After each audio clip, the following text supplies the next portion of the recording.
With violence in Tijuana, Mexico. Local residents clashing with the migrants and chanting this.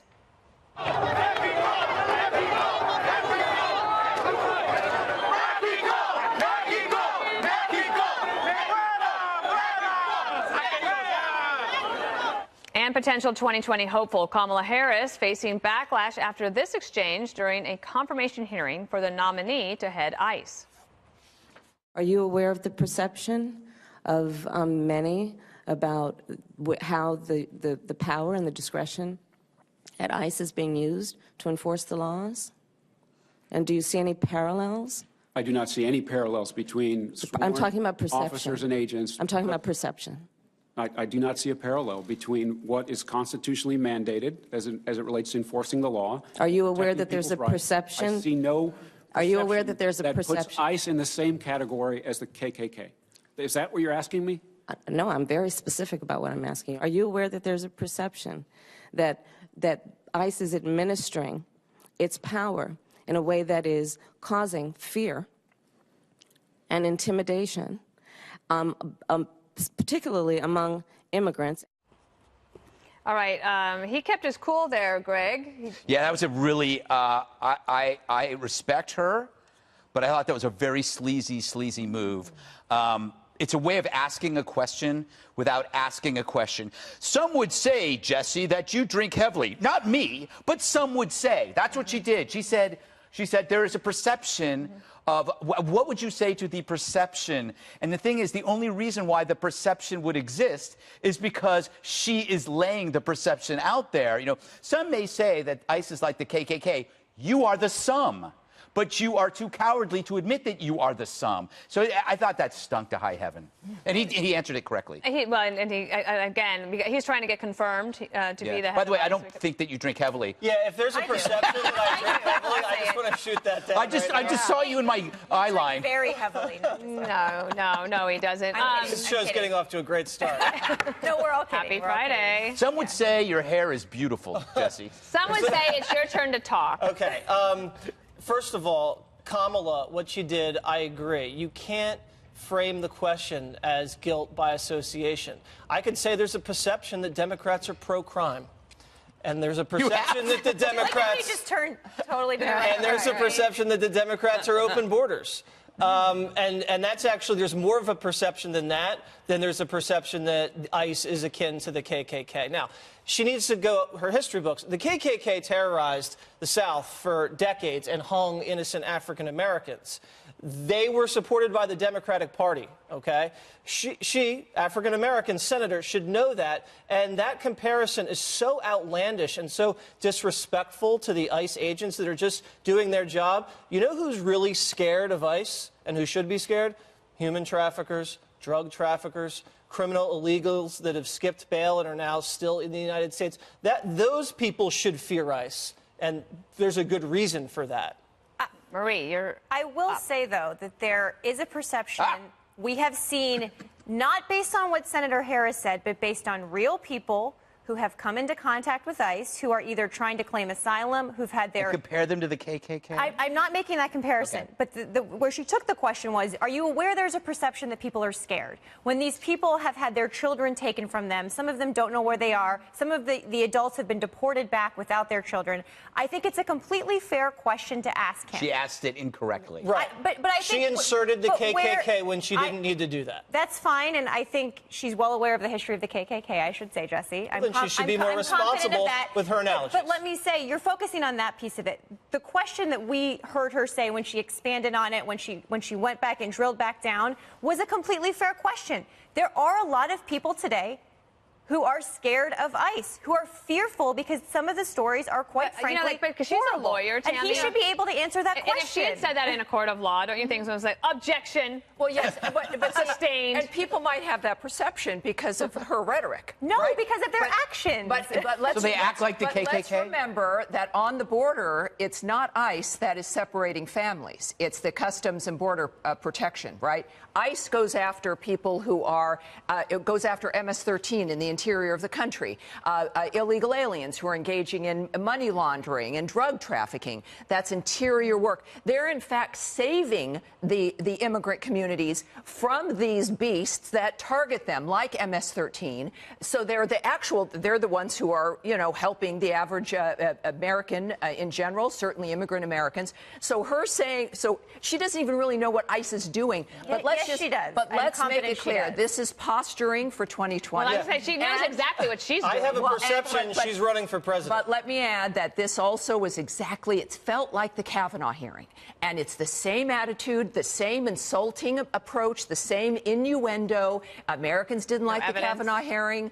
They're not going to like, if this is what they're going to continue to do for 2 years, it will backfire. Everything can't be criticize it and then say this is like Kavanaugh. Okay? But it is. That's just like Kavanaugh. There are criticisms of ICE that cross party boundaries. It's okay. He's up for the position. He should get asked tough questions. And ICE doesn't. Real ones. ICE is getting unfairly smeared by the media. Come on. They save people's lives, and they save the lives of immigrants. They also do some things wrong, and they do these huge roundups of immigrants across the country in the interior. Criminal immigrants where there are warrants and that they're looking for. That is not true. They them. have expanded their power beyond what they used to have, and there are whole immigrant. And you know what? If what you're saying, Tammy, is true, if that's true, he could have taken that opportunity to say, I understand there are these false fears out there. Here's why they're not true. Marie, like Kavanaugh. No. She's comparing it to KKK. He's like, what the hell's going on here? He could have actually batted down some of these theories if he doesn't think they're true. Instead of just saying, I don't know what you're talking about. He did a pretty good job. I would have flipped out, Marie. So would you. No, he held his composure. I don't think he did.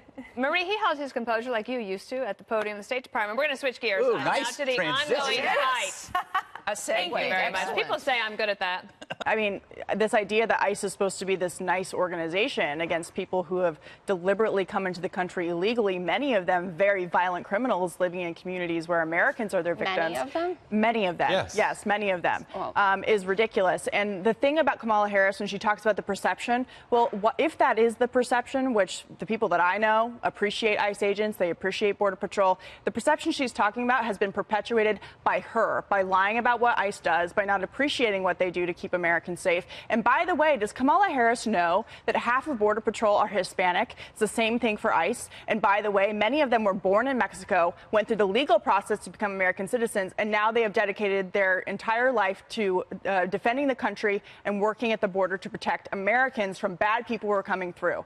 Their job, they're doing their job. Their mandate is not to act like the KKK. Their mandate is to get rid of illegal immigrants when they commit crimes in America, and to go after people like sex traffickers, drug traffickers, etc. They're getting rid of the worst in this country. And for Kamala Harris to compare them to the KKK is just absolutely a smear and disgusting, and they deserve an apology. You know what? She can't hide behind the cuteness of words, because there's a lot of that goes on.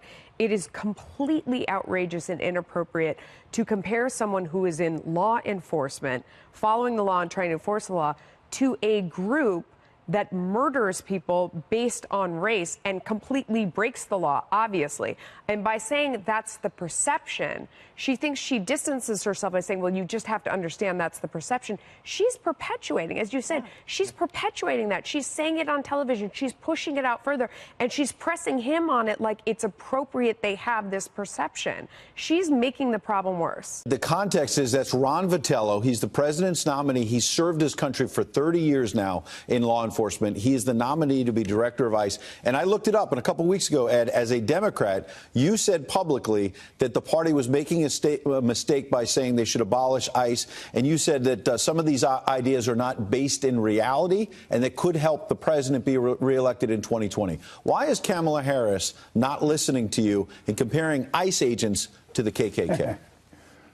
Well, first of all, I don't know how many people listen to me anymore. But having said that, it makes no sense. Look, ICE should be reformed, and there are problems with ICE, and there's no question. And Senator Harris has identified some of those problems. But ICE also performs vital functions like keeping drug dealers from crossing our borders, keeping people who want to get young girls and turn them into sex slaves. ICE needs reform, but it doesn't need abolishment. If we got rid of ICE, we'd have to come up with an agency just like it. So it makes no sense. Dave, when you look at the Democratic potential field, we're talking about maybe a couple of dozen different senators, House members and whatnot want to get in, whether it's Sherrod Brown, Elizabeth Warren, who might have hurt herself with the DNA test, and all of that back and forth with the president. What about what Kamala Harris said today? Oh, it's outrageous. Look, Ed is exactly right. We need an agency like ICE. To attack ICE is the equivalent of attacking every law enforcement man or woman across this great country. The men and women who put on the uniform every day and go out there to protect us from the bad guys. And that is what this is about. It's about law and order versus lawlessness. It is about supporting law enforcement against the open borders policies that these people support. So I think we need to support ICE. This president certainly supports ICE, and we need Republicans and Democrats to support ICE. Yeah. And if Ed thinks there needs to be reforms in it, I think that let's talk about those small things around the edges, but let's not demonize an entire police force. Ed, I've got less than 30 seconds, but let's put together what you had previously said that I noted about ICE and some Democrats saying it should be abolished, the Harris comments today, the talk about 85 different subpoenas. There may be things that Democrats want to investigate that might be fair. But do you think the Democrats may overplay their hand in the days ahead? It's always a potential, and the Republicans did it during the Bill Clinton impeachment. Look, we need to show the country we can legislate and get things done. That's even more important than investigations. There are some, as you said, investigations that are probably appropriate, but let's get in there and try to solve the nation's problems. And even if we can't get the bills past the Senate, let's get a good bill. Quick last word from Dave Bossie. What we stand for. Go ahead, Dave. And overreach is going to be the watchword of this Congress. They are not going to be able to help themselves because their base demands radical action by this radical new group of congressmen and women who have come to Washington and are going to attack this president at every turn. Dave Bossie, Ed Rendell, appreciate you both coming in. Thanks. Thank you. God bless you. And God bless America.